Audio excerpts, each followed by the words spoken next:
5 राज्यों में करारी हार के बाद कांग्रेस वर्किंग कमेटी की बैठक रविवार को दिल्ली में संपन्न हो गई। इस बैठक की अध्यक्षता स्वयं सोनिया गांधी ने की। आपको बता दें, इस दौरान G23 नेताओं की दबी हुई टीस भी सोनिया गांधी के सामने बह निकली। उन्होंने अपनी आशंकाओं को सोनिया गांधी के सामने रखा। आखिरकार इस बैठक में क्या कुछ हुआ, चलिए आपको खास रिपोर्ट में दिखाते हैं। बैठक में हार पर चर्चा। यूपी, उत्तराखंड, पंजाब समेत 5 राज्यों के विधानसभा चुनाव में मिली शर्मनाक हार के बाद रविवार को कांग्रेस कार्य समिति की बैठक हुई। बैठक में हार पर चर्चा, पार्टी को मजबूत करने समेत कई मुद्दों पर चर्चा हुई। इन सब के बीच एक बार फिर से G23 से जुड़े नेताओं का मुद्दा भी सामने आया। बैठक में G23 नेताओं के मन की टीस कार्य समिति की बैठक में प्रमुखता से सामने आई। सूत्रों के हवाले से बताया गया कि G23 नेताओं ने कांग्रेस की अंतरिम अध्यक्ष सोनिया गांधी के सामने अपनी पीड़ा के साथ ही पार्टी को लेकर चिंताओं को रखा। नारद मुनि से सजग रहना चाहिए।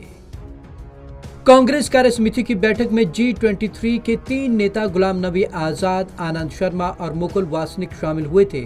सूत्रों के अनुसार इन नेताओं का कहना था कि वे लोग कांग्रेस के सदस्य हैं, कोई राजनीतिक पर्यटक नहीं है। उन्होंने कहा कि हमेशा पार्टी में बने रहेंगे। उनका यह भी कहना था कि पार्टी नेतृत्व को नारद मुनि और अफवाह फैलाने वालों के बारे में सजग रहना चाहिए। अब इसमें सवाल उठता है कि आखिरकार वो कौन से नेता हैं जो पार्टी में नारद मुनि का काम कर रहे हैं। ऐसे कौन से नेता हैं जो इन G23 नेताओं के खिलाफ सोनिया गांधी और राहुल गांधी के कान भर रहे हैं। वेणुगोपाल और माकन निशाने पर। मीडिया रिपोर्ट्स में G23 नेताओं से जुड़े सूत्रों के हवाले से बात सामने आ चुकी है कि सोनिया गांधी भले ही कांग्रेस की अंतरिम अध्यक्ष हो, लेकिन पार्टी को KC वेणुगोपाल, अजय माकन चलाते हैं। साथ ही इन नेताओं के पास कोई जिम्मेदारी नहीं है। अक्सर पार्टी नेतृत्व से असंतुष्ट नेताओं की तरफ से भी ऐसी बात आती रही है कि राहुल गांधी अध्यक्ष नहीं है, फिर भी वह पर्दे के पीछे से पार्टी चलाते हैं और महत्वपूर्ण निर्णय लेते हैं। साथ ही राहुल गांधी पर खुले तौर पर किसी नेता से बातचीत नहीं करने के आरोप भी लगते रहे हैं। माकन अश्विनी कुमार कर चुके हैं आलोचना। G23 के नेताओं ने पार्टी से जुड़े मुद्दों को कभी भी सार्वजनिक रूप से रखा तो पार्टी से जुड़े कुछ प्रमुख नेता इनके खिलाफ अक्सर सामने आते हैं। अजय माकन, अश्विनी कुमार, दिग्विजय सिंह, अशोक गहलोत जैसे कई नेता हैं जिन्होंने G23 नेताओं के बयान की आलोचना के साथ ही पार्टी से जुड़े मुद्दों को पार्टी से बाहर चर्चा करने को लेकर आपत्ति जताई है। पूर्व केंद्रीय मंत्री और हाल ही में कांग्रेस छोड़ने वाले अश्विनी कुमार ने तो यहां तक कहा था कि कांग्रेस में फैसले कौन ले रहा है मालूम है, लेकिन मालूम नहीं है। ये सब बेकार की बातें हैं। फैसला सोनिया गांधी, राहुल गांधी ले रहे हैं, सीनियर्स से बात करके ले रहे हैं। अजय माकन ने सिब्बल पर किया था वार। पार्टी को परोक्ष रूप में चलाने वालों में अजय माकन का नाम भी प्रमुखता से लिया जाता है। अजय माकन को राहुल गांधी का बेहद करीबी माना जाता है। वह राजस्थान के पार्टी प्रभारी भी हैं।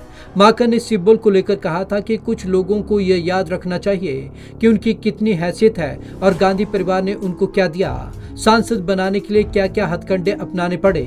जितनी योग्यता थी उससे बढ़कर उन्हें गांधी परिवार ने दिया। उनकी नैतिक हैसियत नहीं कि वो आला कमान पर उंगली उठाएं। दीपेंद्र हुड्डा खुलकर पार्टी के साथ। हरियाणा के पूर्व सीएम भूपेंद्र सिंह हुड्डा G23 के समूह में शामिल नेताओं में से एक हैं। इसके उलट दीपेंद्र हुड्डा को राहुल गांधी का करीबी माना जाता है। दीपेंद्र हुड्डा अपने पिता सीनियर हुड्डा और G23 नेताओं से उलट पार्टी के शीर्ष नेतृत्व के साथ खड़े नजर आते हैं। ज्योतिरादित्य सिंधिया, सुष्मिता देव और जितिन प्रसाद जैसे नेताओं के पार्टी छोड़ने पर दीपेंद्र ने कहा था कि अगर कोई जाता है तो पार्टी को नुकसान नहीं होता, वहीं अगर एक कार्यकर्ता या एक वोटर भी अलग होता है तो उससे नुकसान होता है। दूसरी तरफ G23 में शामिल रहे वीरप्पा मोइली सफाई दे चुके हैं कि वह G23 से अलग हैं। उन्होंने कहा था कि वह पार्टी के कुछ असंतुष्ट नेताओं की तरफ से जारी बयानबाजी से सहमत नहीं है। क्या है G23?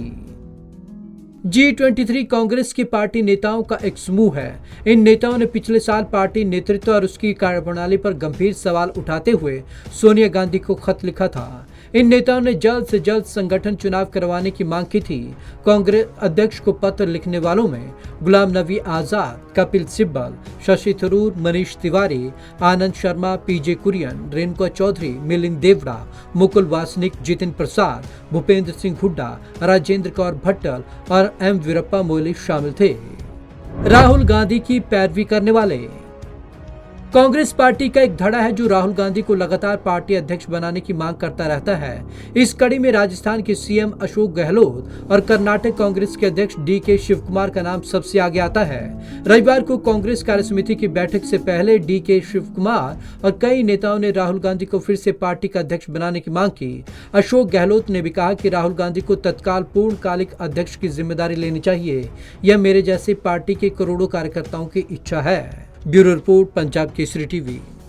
इस दौरान दिल्ली प्रदेश कांग्रेस की नेता अलकानाबा अनिल भारद्वाज समेत कई नेता धरना प्रदर्शन पर बैठ गए हैं और वो राहुल गांधी के समर्थन में हड़ताल पर बैठे हुए हैं। तो आज की इस खास रिपोर्ट में बस इतना ही। विवेक शर्मा को दीजिए इजाजत। नमस्कार।